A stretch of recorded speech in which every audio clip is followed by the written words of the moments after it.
Where'd we play? Welcome to the Golf Loons podcast, where the round doesn't end on the 18th green. Where'd we play?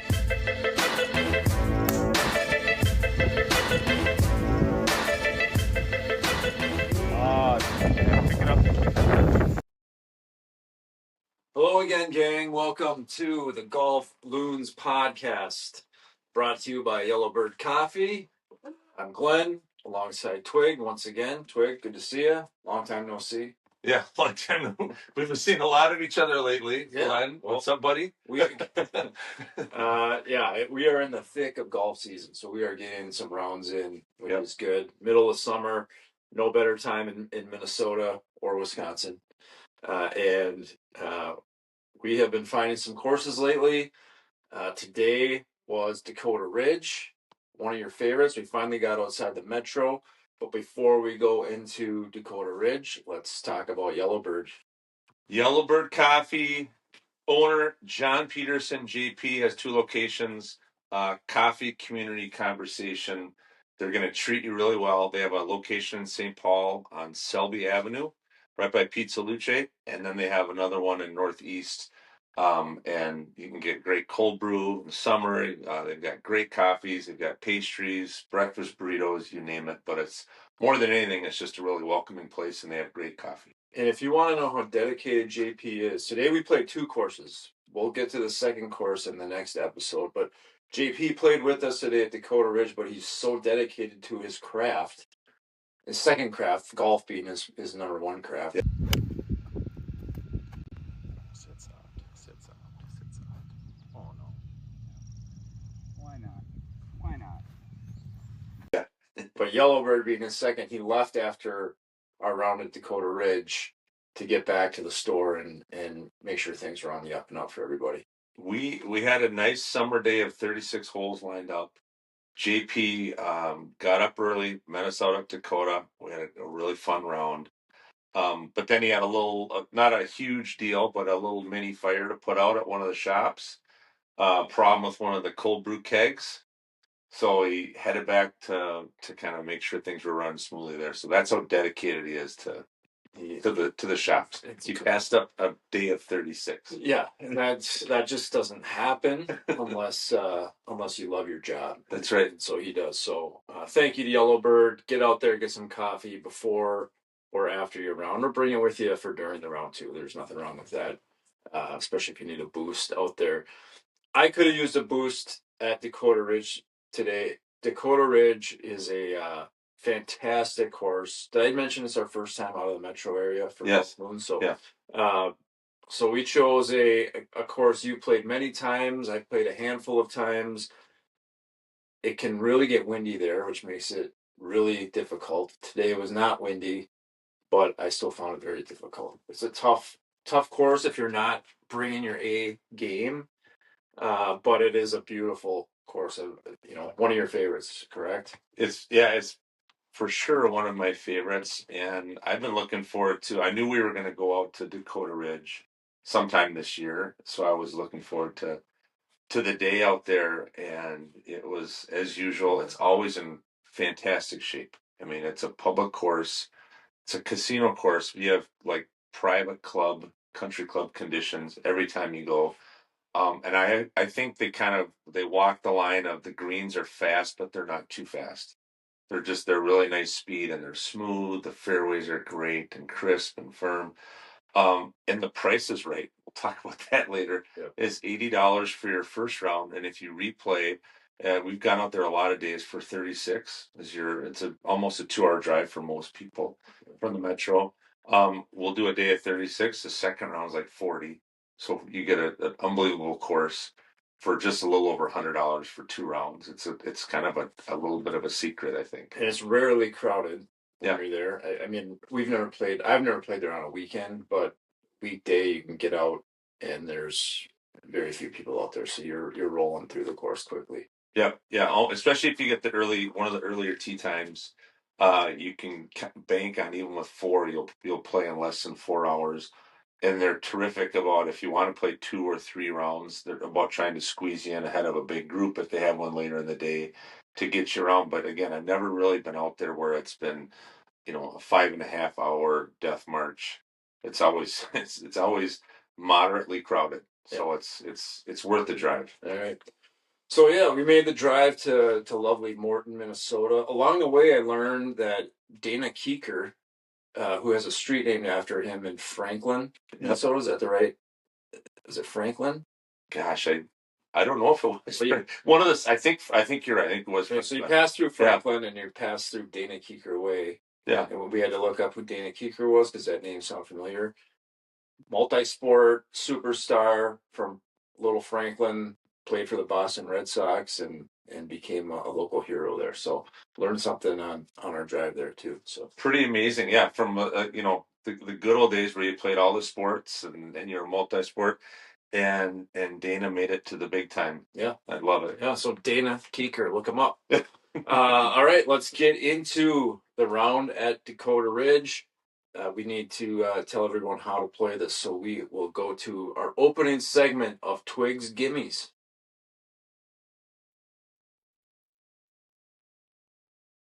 It's too bad. Pick it up.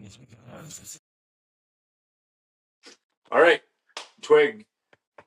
I know I would consider number one a gentle handshake. I hope you agree. And I would contend it's the only gentle hole there might be on the course. Yeah, one is it jogs a little bit to the left, but it's a pretty straightforward par 4. It plays a little bit shorter than the yardage, so you can hit driver if you want to get it up there as far as you can, or even over the crest to have a shorter second shot. But I've hit hybrid or I've hit 3-wood as well, and had a kind of a short to mid iron into the green. The green does slope back to front, so if you can keep it below the hole, it helps a little bit and take a couple yards off in the approach, but it's definitely a gentle handshake. That's a good way to start the round. Okay. And like I said, after you get through that, hopefully you got a birdie or a par on one because they're going to be difficult to find the rest of the way. Number 2, uphill par 5.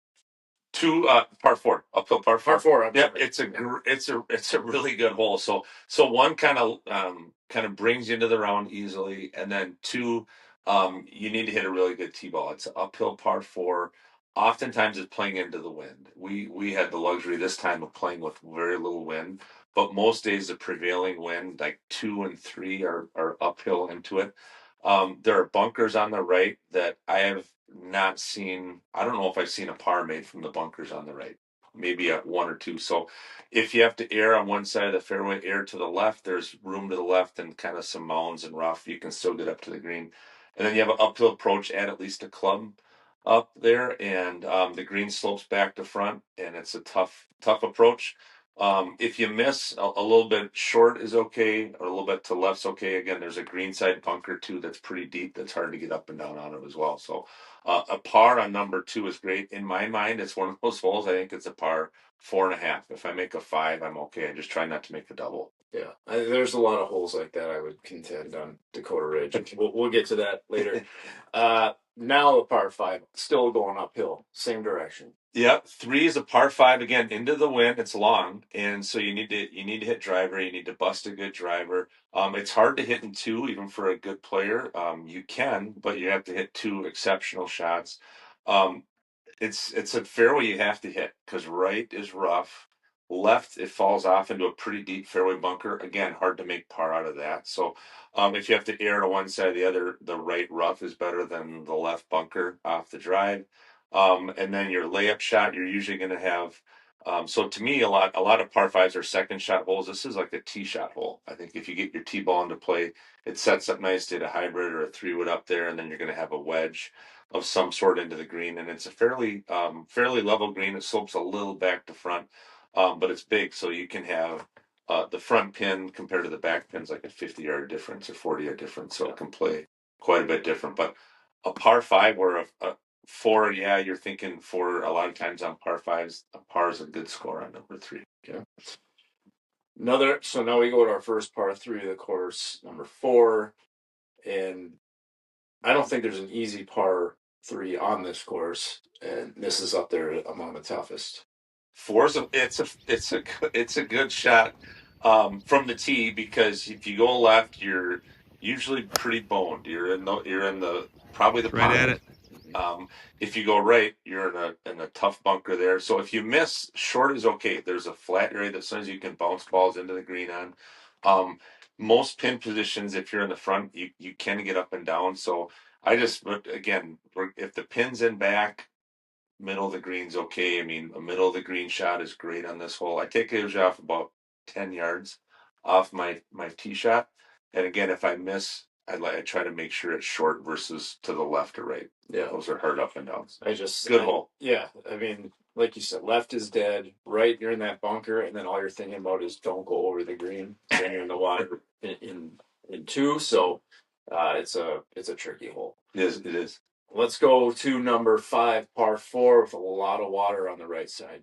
Yeah, it's a tempting, it's a thinking man's tee shot. So if off to the left, kind of the safe play is to play out towards the 150 marker. Depending on the tees or the wind, like if we play JP, he can hit his driver pretty well. He usually tries to bite off some of the dog leg and go. So you got to kind of pick your line depending on the wind and whatnot. But usually like a 220 to 230 yard tee shot right at the 150 or a little to the right of it is a good play. And it slopes a little bit to the right, so you'll get a little love toward the green. Usually going to have like an 8, a 9, or a wedge in. If you want to get a little more aggressive, we played with Matt Elsen today, who hits a really big tee ball. He just pounded it over right at the fairway bunker, and he was rewarded. He was right up close to the green, and he almost drove the green, and they had an easier chip into it. So, but kind of the safe plays up towards the 150. The green's not super tricky. Once you're on there, there's some subtle breaks, so it's not a crazy green. But to me, it's all tee shot in this one, and trying to avoid that fairway bunker. Okay. Move on to number 6. Number 6, right? Mhm. Par 5 downhill, kind of over. You got to go over the hill for this one. Yeah, it's a little bit of a blind tee shot. But just if you hit it straight right up the middle, you're in good shape. If you go a little bit left in the rough, it was weird. We didn't find your ball, but typically if you do go in the left rough, you find your tee ball fine. So left center, the fairway's good, even left rough, and usually that hole plays downwind.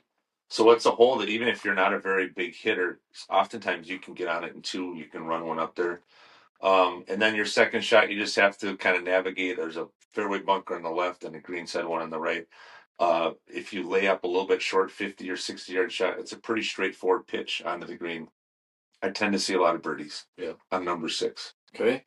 Mm-hmm. Go to 7, one that holds a special place in your heart. Par 3, site of your second career hole-in-one.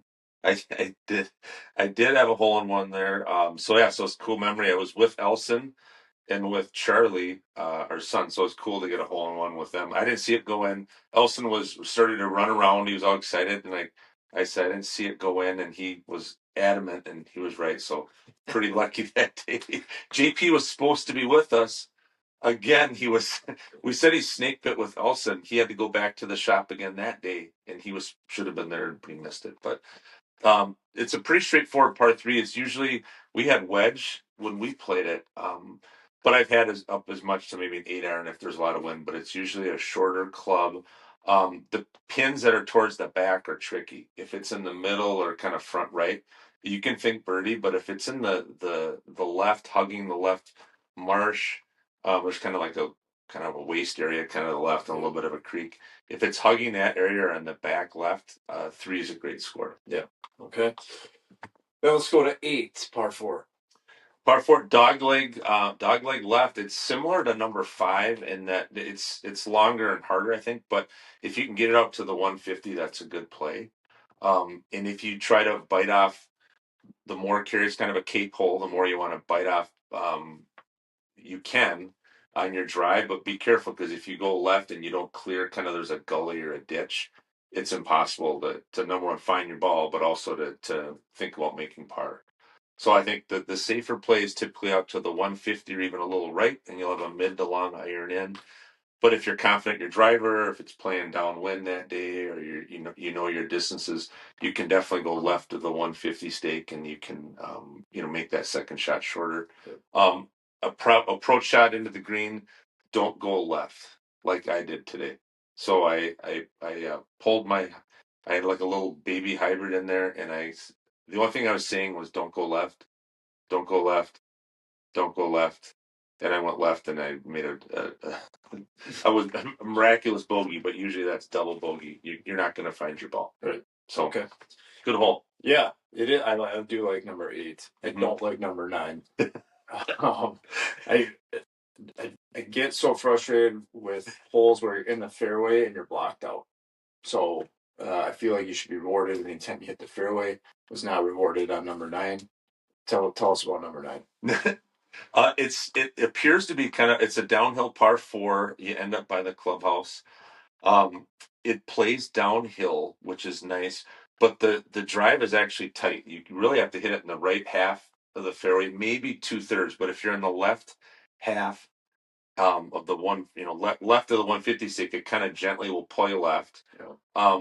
And in some cases, if you're at the far left part of the fairway, like you were, unfortunately, then you're just punching out. You can't. You're blocked out from the green. Right. Unless you have a really confident banana hook shot, which I do not. So, but everyone else in our group aimed right, and that's tough too. That's you're kind of in jail if you're over there on the right rough. Yeah, so it's one of those that appears like I've got a lot of room, but you need to be in the fairway or barely in the rough on the right side of the 150 stake to have any kind of shot into the green. If you blow it right, you're in trees. So hug the right side of the fairway on your drive. If you do hit it well, you'll get there's a speed slot, and the slope will take your ball down to where it's a little more of a flat area. Yeah. And it's a challenging shot because there's kind of a creek, and there's long weeds and stuff right in front of the green. So you've got to carry it there, and the green's not super deep. So you've got to be good with your distance. If you miss long, that's okay. If you miss short, you're risking not finding the ball. So if you have to miss, err on missing long, and it's a moderately hard up and down, but at least you're not in the crap. Yeah. But yeah, T-ball sets up that ball. Yeah, that junk in front of the green can also mess with your head. So yeah. Finish up the front 9. Now we go stop in the clubhouse. It's right there if you want. Then jump on to number 10. Another uphill par 4. Yeah, 10. You've got to carry your tee shot. There's a little bit of a shelf. It starts about 180 degrees, 180 yards. So if you can get it up to that or close to the 150, you have a level lie and you can see the green. If you don't get it that far, say if you're 200 out, which I've been plenty of times, especially if it's into the wind, you have kind of a semi-blind approach to a green that's perched up. That's a tough. It's a tough green. It's a sneaky tough green. So on the tee shot, if you can get it to 180 yards or less, favor the left side so you're not in the fairway bunker. And I usually add about 5 yards onto my approach. It's a little bit uphill.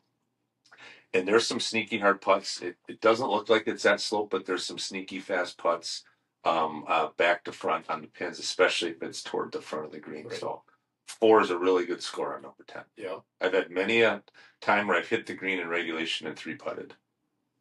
And you don't 3-putt, so I do. I do. All right, let's move on to number 11. Another par 3. Par 3. If it's windy, it's. I think it's the hardest par 3 out there. If it's not windy, then it's debatable with another one. But it's the green's kind of situated where it wants to accept a right to left shot. So if you have a right to left shot, it favors that ball flight. I don't have that ball flight. I'm a big fader. And so there's some pins that are really challenging. If you did number 1, just get over the water. You're going to take maybe 5 yards off on your distance, not as much as it looks. So it doesn't seem to play as much downhill as it appears. And then to me, the really bad miss is if you go long left. Then that's a hard chip, especially if the wind is going. Then you're kind of chipping downwind typically and downhill. And you're out of rough, so it's one where I've seen guys chip it all the way off the green the other way. So It's a shot you got to just stand up and you've got to hopefully hit the middle of the green, but take about 5 yards off. Anything on the green is a good shot, my estimation. Yeah. Good hole. All right. Tough hole. Move on to number 12. 12 is it's basically a straightaway par 4. It's always cart path, no matter what, because it just kind of lays low right by the pond to the right, and so it's always kind of a softer fairway. Even when the course is playing firm, it'll be kind of semi spongy. So you'll get some roll on your drive, but not as much as other holes. The miss is to the left. So if you favor the left side of the fairway, if you go on the left rough, you still have a pretty good angle into the green. And usually it's a short to mid iron. I think I had 8 iron when we played, but I'm usually like 6 iron to 9 iron ish. And JP or Elsen will have a wedge. I think you might have had a wedge. A little longer hitters are going to have a shorter club. And it's a green that if the pin is in back, it's a really hard pin. The ones that are in the front and middle aren't quite as bad, but just avoid the green side bunker to the left and the water to the right. So again, a shot you got to stand up and you got to hit it. Yeah, there's not really anywhere to miss.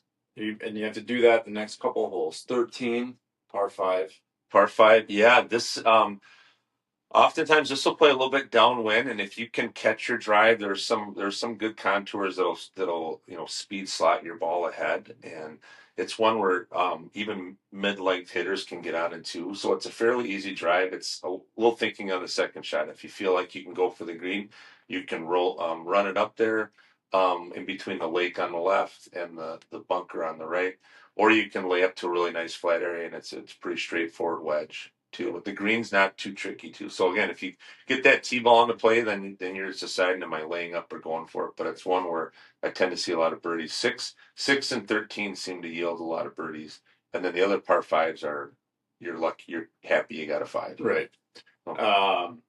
Then you go back the opposite way, and you made the comment, this is a par 4, but almost plays longer than the par 5. Yeah, sometimes I've had times where it's an easier time for me to hit 13 and 2 than 14 and 2. So it's a big boy hole, dog leg left, and it just kind of gently plays uphill the whole way. It's a great hole. Try to avoid the fairway bunker on the left. Again, you don't see many pars out of there.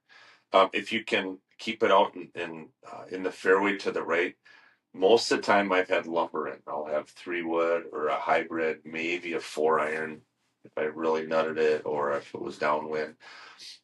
But I love the design of the hole on the green. It's wide open in front. There's a fairway bunker to the left and a green side bunker right, but it's a pretty wide opening. So you always feel like you can run something up there and skip something onto the green. In my mind, it's it's kind of like number 2, like it's a par 4.5. If I get a 4, I feel like I birdied it. If I get a 5, I almost feel like, okay, it's a par. Yeah. And when I play 13 and 14, I don't know why I think like this. I think, okay, if I can get a score of 10 between those 2 holes, that's pretty good. If I can get a 9 or an 8, it's really good. Yeah. So good hole. All right. So then you're going back the other way. So 12, 13, 14, 15 kind of keep sending you back one way or the other. 15's going back. Yeah. Back into the wind typically, right? Yeah. And 15 kind of plays a little bit downhill, which I like, and it favors my eye. It's a left to right shot. So the miss is kind of if you play it on the left side of the fairway, you get some nice roll and contour. It'll kind of kick your ball and help keep it in the fairway. Yeah. If you go through the fairway a little bit left, usually you find it. Sometimes if the fairway bunker on the right, try to avoid that. It's kind of deep. If you go right over it and can clear it, even if you're in the rough, you've got a great, you kind of shorten the hole, have a good angle into the green. From over there, the green play is usually about 5 yards shorter than the slope, so take a little bit off on your approach. And oftentimes it's for whatever reason, I just find that that's a really firm green. So sometimes if the pin's up front, I'll land it in front and kind of run it on and dribble it on. Yeah. But I think it's a fun hole after 14, which kind of wears you out. Then 15 is kind of an opportunity for a 3 or 4. Yeah. Okay. Yeah. 16, par 3, last of the round. Yeah, it's one where you have a nice, pretty good entry up the front. To me, the biggest thing is if I can avoid the bunker on the right. It's just a huge bunker, and it's deep, and it just is hard to get balls up and down from there. There's a bunker left that's no picnic, but it's easier than the one on the right. And the green slopes back to front pretty good. So again, it's usually 180 yards long, 170 to 190. So you're not necessarily going, oh, I want to be below the hole here. Yeah. But ideally, you're below the hole. But anything on the green, and I like it because it's kind of like 14. It's firm in front typically, so you can skip a hybrid on or you can run something up there. And if you miss a little bit short of the green, that's fine. Okay. Up and down. All right, 17 par 4 decision needs to be made on the tee box here. Yeah, you can see the 150 stake. So if you want to just plop something on there with a 6-iron or a hybrid or something, you can, and you have a 150. But the more the farther left you go, the more you bite off on the hole. So some of it is, I typically will take a 3-wood and I'll aim 30 yards left of the 150, and it's usually a pretty easy fairway to hit that way. If you want to go driver and keep going farther left, if you pull it a little bit, then you're risking pulling it to the stuff. But I think it's a fun tee shot because you can kind of take on as much risk as you want. Yeah. The closer you are to the green, obviously the easier your second shot is. There's a hill to the right of the green that's fun. Like when the pin is up front, the green's skinny. And then I think I try to skip balls in off that or use that hill to stop my fade or to kind of slowly kind of dribble one onto the green to the right. Yeah. The harder pins in my mind are the ones even in the back, because if you go over the green, it drops off pretty quick. So it's an exacting, you get your tee-ball in play, then even if you have a wedge in, it's kind of an exacting shot. And there's usually a variety of ways to play it, especially if the pin's front or middle with that right slope. Yep. Okay. Yeah. And then finish off with 18 par 5. Yeah, 18, hit it up as you're trying to bust a driver up as far as you can. So the farther up to the right half the fairway that you can be, even right rough, if you can avoid the trees to the right, then it affords you a little more of a look down the fairway, or your second shot's semi-blind to where the landing area is, so that's awkward. So if you have like a gun or they've got a pretty good GPS in the cart, but I'll usually shoot some of my second shot, the far fairway bunkers, and kind of just decide off that how far I'm going to hit my second shot. Yeah. And the one thing I would like to change, I would like to cut more trees off on the left, because if you hit a ball on the left, another example of being in the fairway on the left, but you're still blocked out. Were you just doing that for the pod? I think so. Yeah. Yeah, because I certainly wasn't doing it to help my game. But yeah, so if you pull your drive like the left quarter of the fairway, then you're trying to hook a ball around some sumac and some trees, and it's a hard enough shot. So I think they cut those trees back a little bit. But second shot, definitely kind of shoot those far mounds and fairway bunkers, and then just subtract a little bit for where you want to have your ball land in the fairway. There's more room than it looks like. It looks like you're hitting to nothing. And then usually you have a wedge in the green, and it's a huge green. So if the pin's kind of like middle-ish, you're thinking, okay, I can birdie. We played it was tucked front left, which is really hard because there's all sorts of trouble. I've seen it back.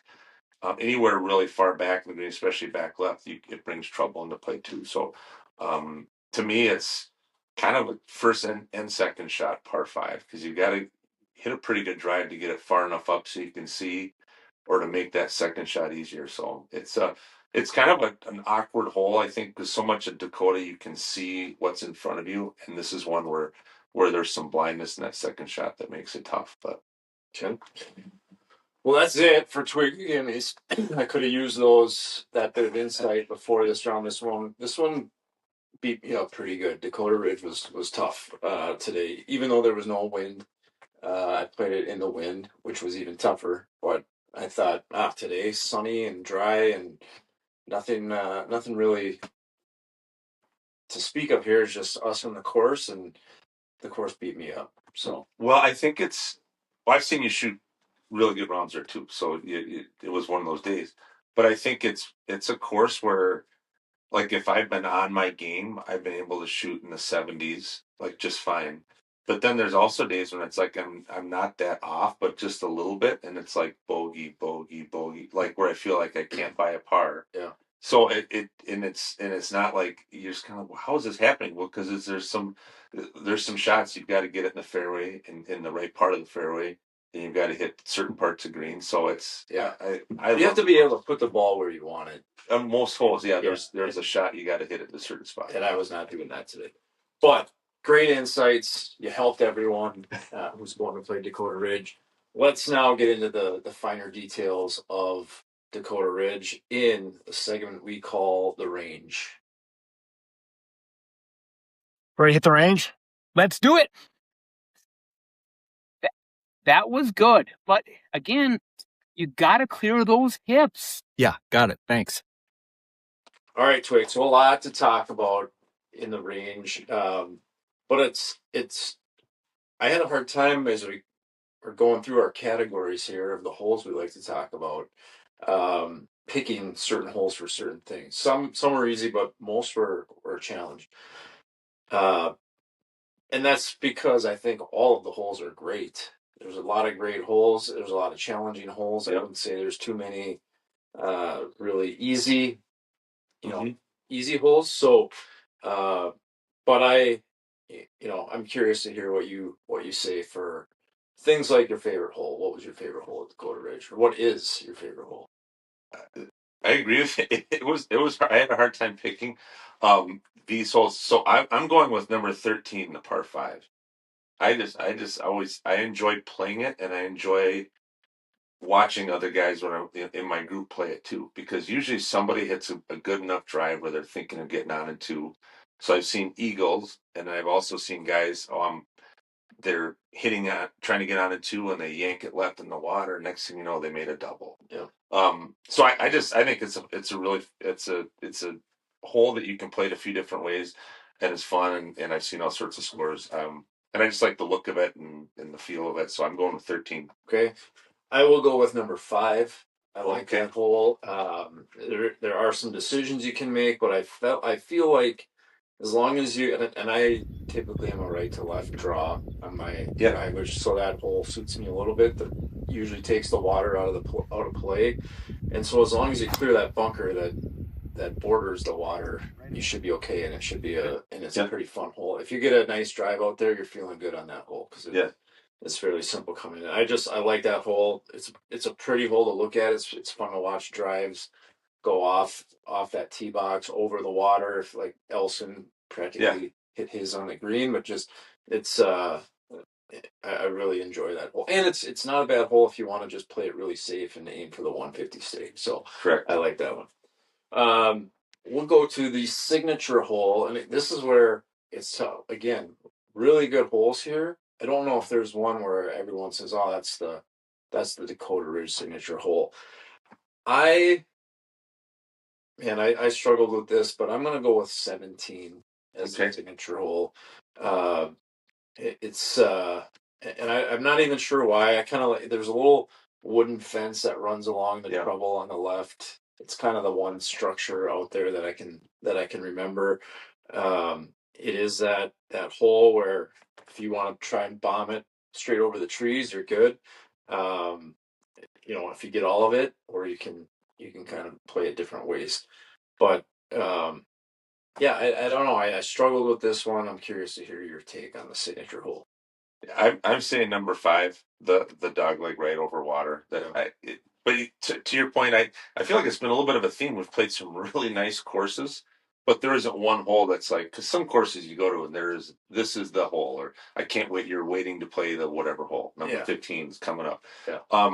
But I'm going with number 5. Okay. Because I think it just brings a lot of different elements that makes Dacotah a good course into play. But gosh, I think you could argue for 10 different holes. On this one. Yep. Okay. Number 5. Number 5 it is for Twig. Let's go to the birdie hole. Where do you find a birdie here? The first when I think of making a birdie at Dacotah Ridge at number 6, the par 5 is typically downwind, a little bit downhill. Yep. The drive is fairly generous landing area, and the trouble is the fairway bunker on the right that usually even I can hit past. Yeah. So I feel like, okay, the drive, unless I really hit a clunker, I'm going to be in the fairway, and I'm going to be able to get on the green or close to the green in 2, and then hopefully my wedges are on or whatever. But I'm going with number 6. Okay. 6 was up there for me, and I'll go the other par 5 that I think is a birdie hole, and that's 13. Yeah. Like you said, if you hit a good drive, you're well within range.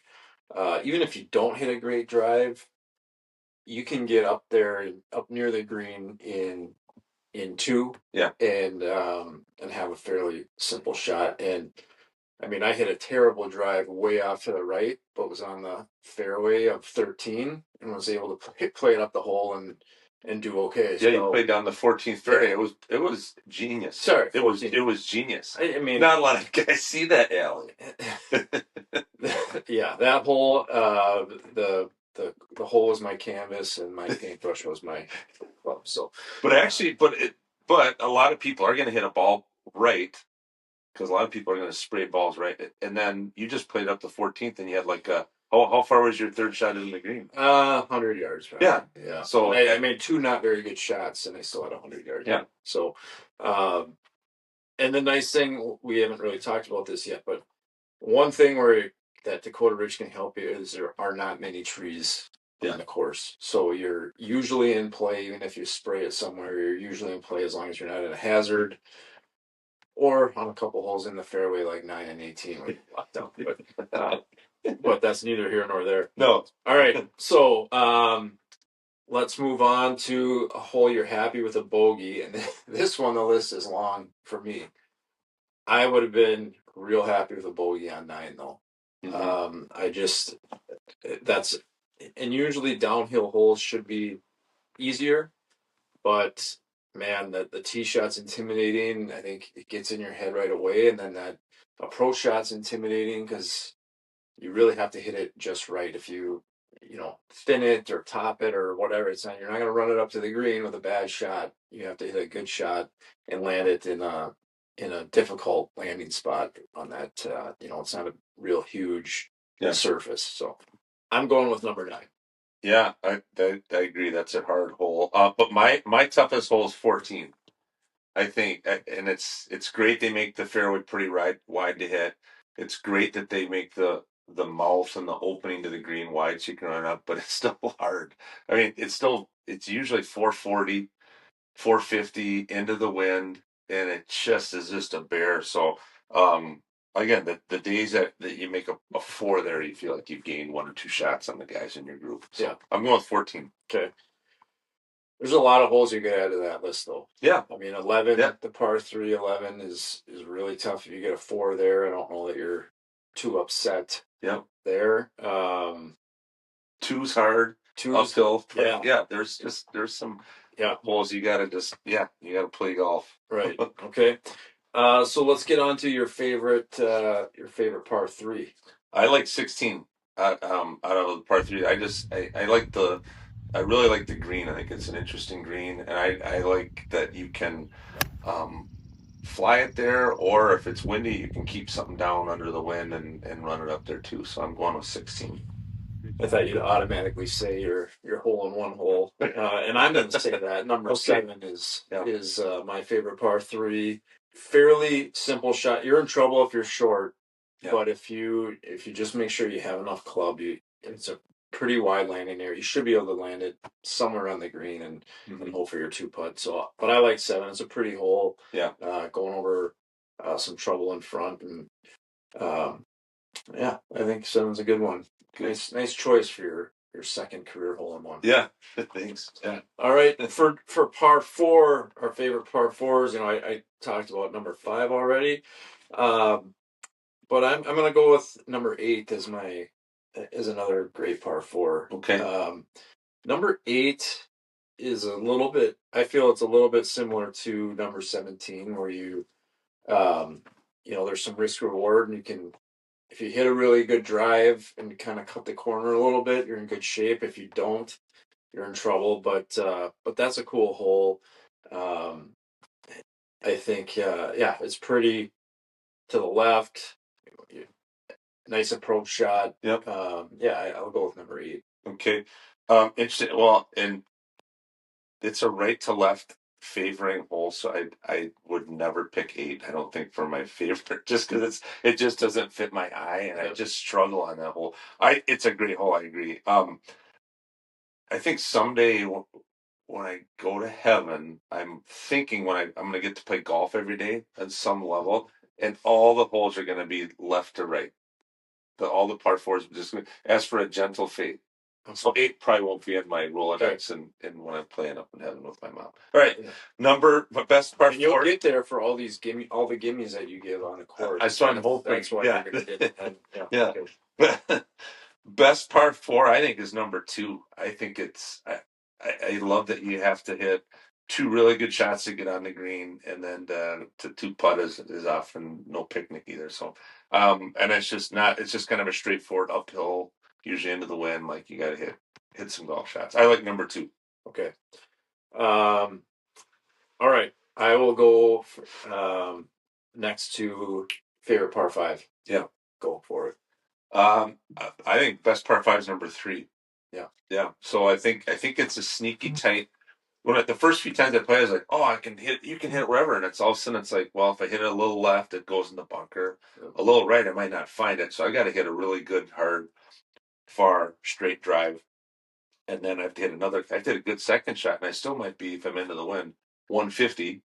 And I'm still uphill 150. So I think it's typically a 3-shot hole for most people.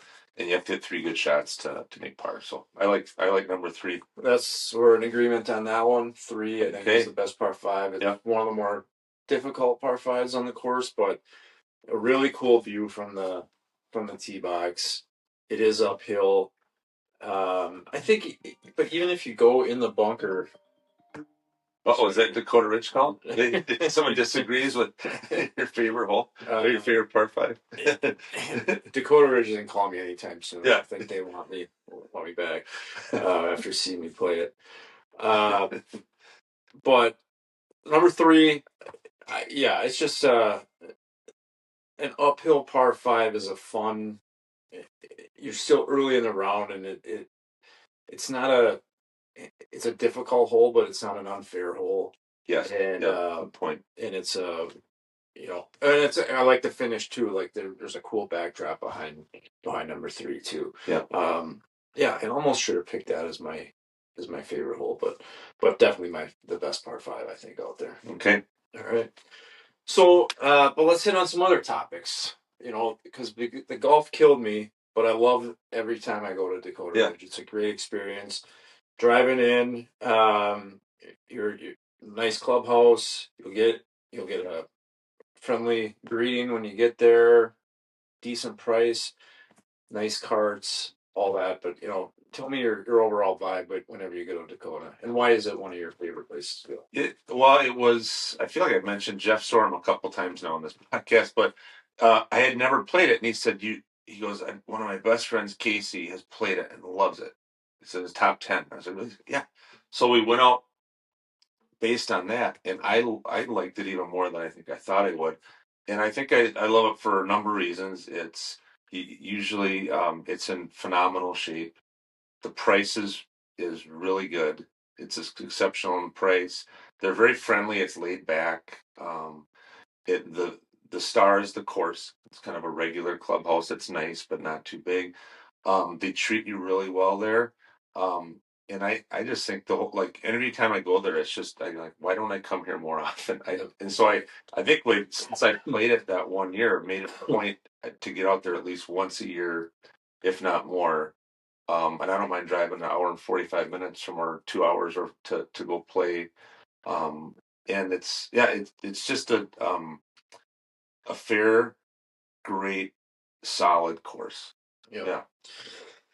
It really is pretty, no matter where you are. Yeah. You're looking. Yeah. You're in southern Minnesota. You're in the cornfields, but it's very appealing to the eye. Yes. It is a casino course. Jackpot Junction is not on the course, so you can't. If you're staying at Jackpot Junction, you're not walking down to the course. You gotta drive, take the shuttle. But it does make for a good golf trip if you with your friends, and you've done that before, correct? I think I've gone 3 times with my buddies, and we've had a terrific time. It's like, gosh, I think the one time each guy was like $300 and something for 2 nights and 2 days of unlimited play. So we played like 54 holes 2 days in a row, and you get like a meal ticket. It's probably a little bit more than that now, but it's tremendous deals for stay and play. And it's a kind of course where you can play blue tees and white. You can mix up the tees and have a little different look at the course. I've taken our son Charlie out there too for just a couple days of wall-to-wall golf, and we played 72 holes of golf one day. He was he was ready to play more, and I said no. I think that's enough. And so we went. I remember I'm laying on the bed, and I was like, I didn't want to move. Like I couldn't move. And then the next day we were supposed to play 36, and I said, Dad's just doing 18. We're no way to go home. Yeah. But they were tremendous in just how the pace of play, and it's usually not crowded, but they were all in. They were like, and I don't think they even charged us for the last round. They charged us next to nothing for the third round. Yeah. And then the fourth one, they brought a card out to us because ours, we noticed it was at 3%. We don't want you to get stranded. Right. So you've got potential to play wall-to-wall golf, or you could just to go out and play 1 or 2 rounds is great too. But it's great for trips. Yeah. Okay. Yeah. I would definitely try and get my buddies there for a golf trip. Duluth, get the Duluth East guys down there. Yeah, get them down there. Who are impossible to get them to drive more than an hour and a half to any. Come on, Wheeler, Matthias. Yeah, exactly. Mills. A story for another time. But I love it. I don't have too many negatives for Dacotah Ridge. I will say we didn't. There was no bev cart out there, but we played an early round. We were 7:30 time, so I'm guessing bev cart wasn't quite ready to go at that time. We didn't eat there. We ate at our next stop, and we'll get that into our next episode. But food there is solid. We've eaten there before. It's and the prices are solid too. Yeah. For drinks and for food, it's pretty reasonable. Right. So, so Dacotah Ridge, not a ton of trees, but still just a beautiful, beautiful course. It's, I would consider it, as far as non-metro public courses on the southern half of the state, it's probably number one. Yeah. And to me, it's a top 10 public course in the state. Yeah. Easily. All right. Anything to add for Dacotah Ridge? No, if you haven't gone, you need to go. You'll be amazed at the conditions. It's worth the drive. And if you don't mind getting up early and a couple-hour drive, which is fun with a few buddies, I'd go out there as long as you're out there, play 36, and come home. It's a great day. Yeah. All right. So, we haven't talked about him enough today yet. So let's get to our guest for today. It was Matt Elsen, someone we both know real well. You've coached high school hockey with him. He is the head coach of the boys Jefferson high school hockey team. If you don't know where Jefferson is, that's in Bloomington, where I live. He's also a teacher. He's taught my 2 oldest kids, and hopefully my 3rd and 4th will have him as well in middle school as a gym teacher. But just a great person, very good golfer, and someone we play with a lot and have a lot of fun with, and really has an interesting background. Where growing up in Richfield, high-level hockey player, and some cool family stories too. So you sat down with Mr. Elsen in our Emergency 9 segment. Let's go to that. Hey, hon, how are you? Oh, that's awesome. Hey, listen, we still have 9 holes to go here today. It is really backed up out here. I'm sorry. I love you. Thanks again. Okay, love you. Bye. We're good. Now go. All right, we're here post round at Dacotah Ridge with Matt Elsen, head hockey coach at Jefferson, PE, middle school teacher extraordinaire. Els, this is our second time out here. What do you think of the course? It's not one of our official Emergency 9 questions, but great. That's a fantastic course. The layout's great. There's some holes that are challenging, but also fair. Like the whole course is fair, but the conditions are amazing out here. So yeah, it's totally worth the drive out to Dacotah Ridge. Yeah, it's like private club conditions. Yes. Yeah, always. All right, we'll dive into our Emergency 9 here with you, Els. What's your golf story? How did you get into it? How did you start playing? And what's your story? Yeah. Started playing about 7, 8 years old, somewhere around there. It was actually my godparents that got me into golf. Okay. My cousins started playing, and And those are my godparents, Rick and Beck, and they got me into it. They decided, "Oh, you're gonna play with us." So I remember sleeping over at his house, and then went out to the golf course, and lo and behold, we didn't have any lefty clubs. So I played a round of golf with righty clubs, and that's how I got started into golf. And my grandpa also worked for the city of Richfield, and Rich Acres at the time was a golf course there, and they had a great par 3 there with a junior league. Okay. So then my grandpa heard I was interested in playing golf, so he cut down some clubs and put some grips on them, and I had a left-handed set of clubs and started junior league at Rich Acres. That's kind of how I started, and just took off from there. Now, did you know you were like you had to use righties the first time? Did you kind of know you should be a lefty because you're lefty? I knew I should have been a lefty, so okay. I actually, back in the day, those metals were hard. Yeah. So I would use the back of a right-handed driver, and I hit it left-handed, and then play right-handed from there. That's how talented he is. That's how good his hands are. Yeah. Do you, Els, do you have a favorite course in Minnesota, or like a course you like just have like an emotional connection? Yeah. I would say there's 2 courses, and both are right by our cabin. It just brings me to a place where you're spending time with your family, playing golf with your family. So Southbrook, that's in Annandale, and then the Territory are kind of the 2 main courses that we play a lot, and it's always with family. So it's kind of an emotional connection to those, just because you're doing it all summer with your close family members. So yeah, that's kind of, those are the 2 courses where I just love going there and playing golf. So just memories. Nice. What's the best club in your bag? Do you have a favorite club? Most consistent club, or your favorite one? Yeah, I'd say 8-iron. Okay. 8-iron. I just feel like 150, 160 in. Usually hit the surface with that. So I'd go ahead and say like 8-iron is consistent with that. Els and I played a lot of golf, and he's really super fun to play with. He's really good. He pounds his driver. I thought you were maybe going to say driver, but 8-iron, you are good with your 8-iron. 8-iron's very consistent. Driver is off and on. I love my driver, but some days you don't. But 8-iron always seems to be pretty consistent. Okay. All right. We're going to change gears up to golf for a little bit. You're a middle school teacher and a high school coach. Mm-hmm. Did you always know that you wanted to teach and coach, or when did you know what you wanted to do? My dad coached for a long time. Yep. He coached me, coached my brothers until about Bantams, and then he decided it's out of my hands. So I love the game of hockey, and I was like, I wanted to coach. The teaching was about junior year of high school. I had a FIAD teacher by the name of Jake McCoy. Yeah. And people in the hockey world know Jake. Yeah. Just a tremendous guy, and he made class so much fun, and he was just kind of an inspiration to getting into that. And then I thought with teaching, sometimes coaching comes along with it because it's kind of hand in hand. So he was kind of my big inspiration to get into teaching. So yeah, he was a legend. Yeah, great. Yeah, and his son Pat's a great guy. But everybody knew Jake McCoy. Yeah, if you're in the hockey world. Yeah, in Minnesota. So great guy. So he was your inspiration. He was. Yeah.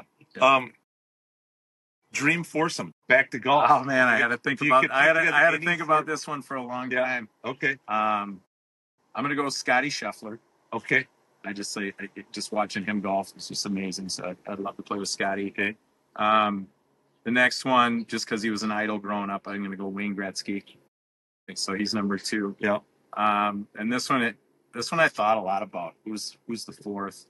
I'm gonna go Jackie Robinson.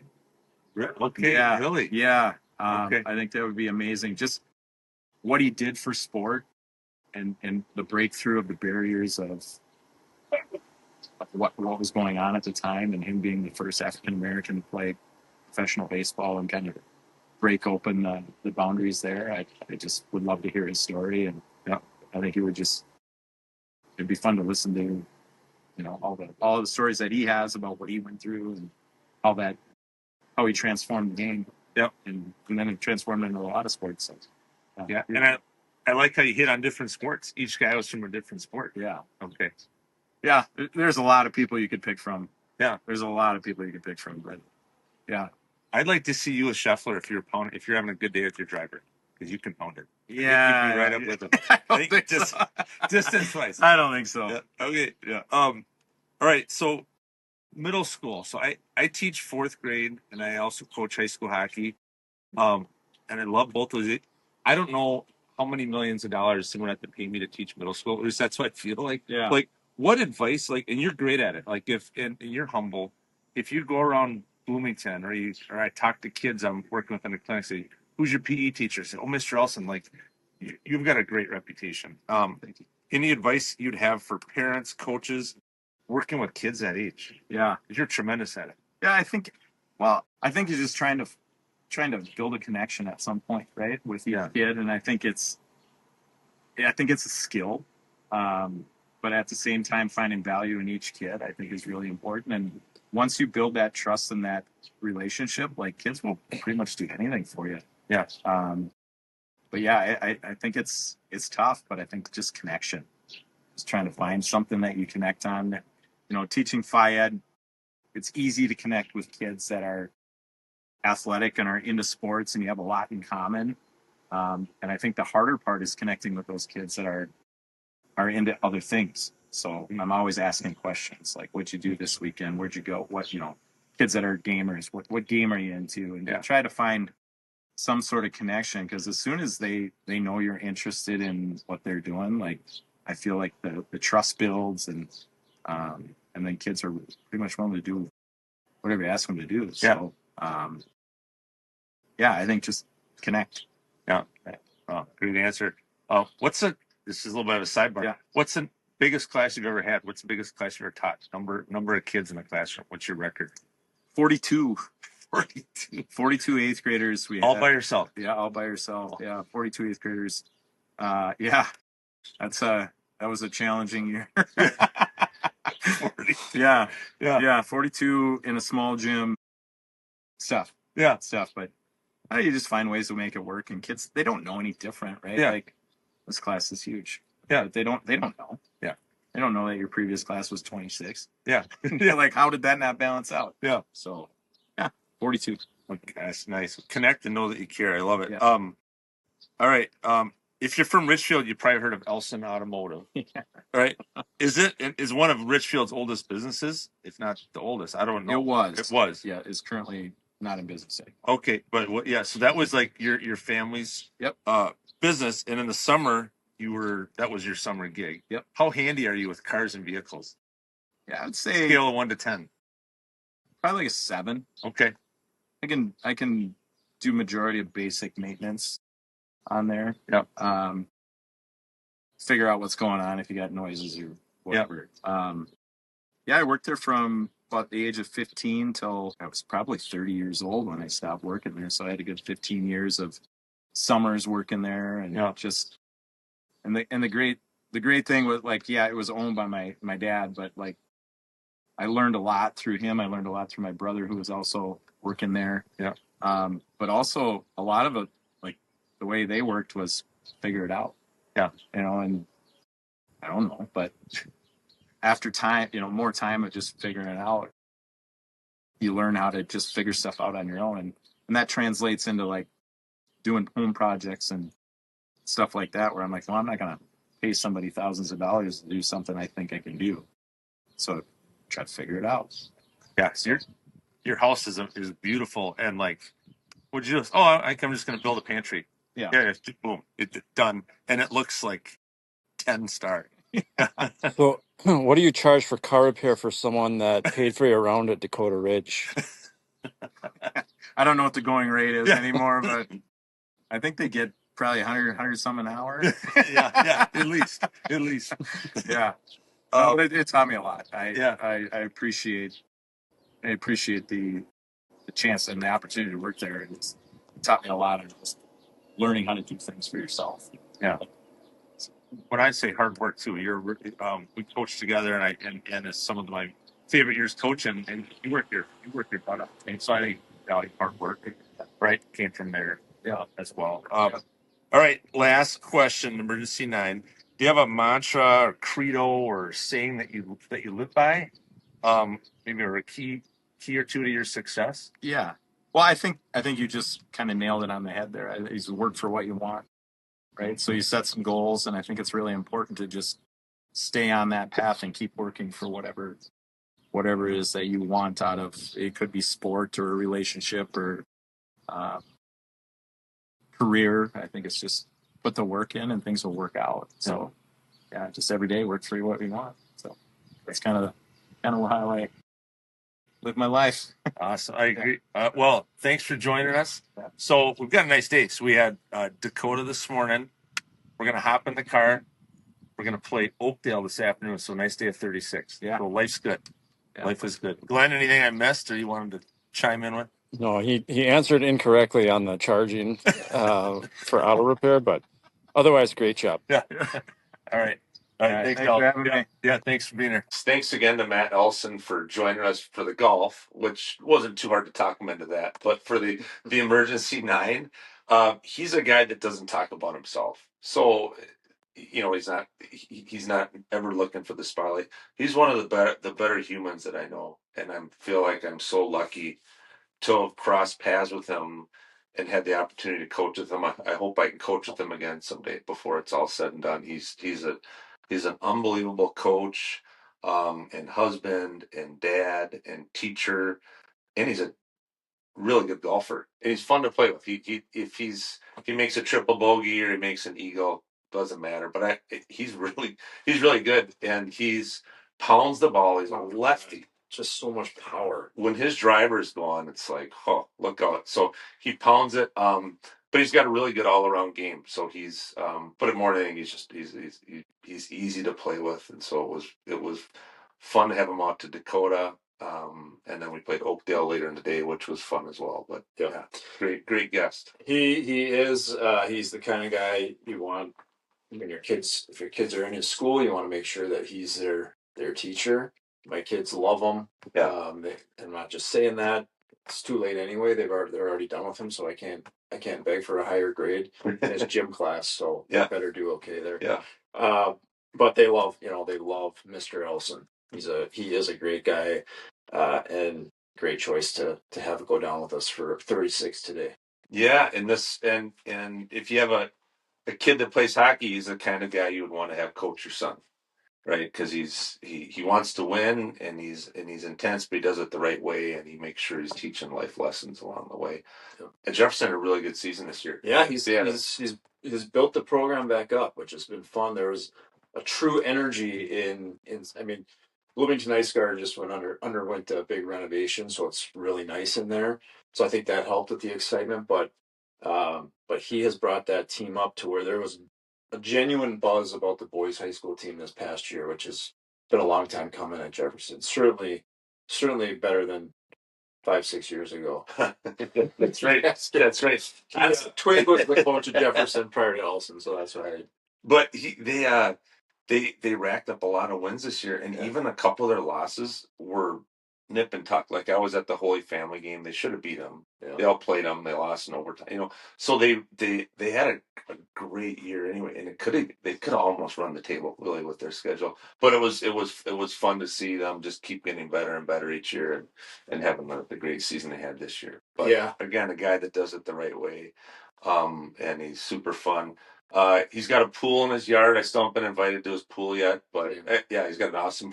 But he's great golfer, guest, guy, you name it, friend. So handy. Again, obviously, you can tell we're pro Elsen and handy. Yes. Yeah. Something that we're lacking in. He's gonna have a big head after listening to this. I know. Thanks, Els, again for joining us. You just say he never invites us to his pool yet. We're singing his praises like he's exactly. Saint Joseph. We could do a Golf Loons pod poolside, maybe, right? Yeah, that could be. I can't believe we should. That's where we should have done it instead of at Dacotah Ridge. We should have done it as pool. That might be where the new nest is. Loons are in water. They're not. That's right. They're not in basements. All right. Well, great. Great job talking to Elsen. He's fantastic. We had a great day at Dacotah Ridge. I don't think either of us would ever knock that course. It's brilliant, super super entertaining course. And whether you play it well or play it poorly, it's worth your time to go out there. Thanks for following along with us, going to Dacotah with us today. We will come right back with another pod next week on another course we played the same day, Oakdale Country Club, or Oakdale Golf Course, not Country Club, in Buffalo Lake, Minnesota. Yep. A new one for both of us. And, thanks to Yellowbird. Make sure you follow us on Instagram, TikTok, YouTube. Our website is golfloons.com, and all the links to everything are on there, including videos of our podcast, which includes pictures and highlights of the course. So check those out. In the meantime, before our next pod, make sure you stay wide in transition. Cheers, everybody. Word reply.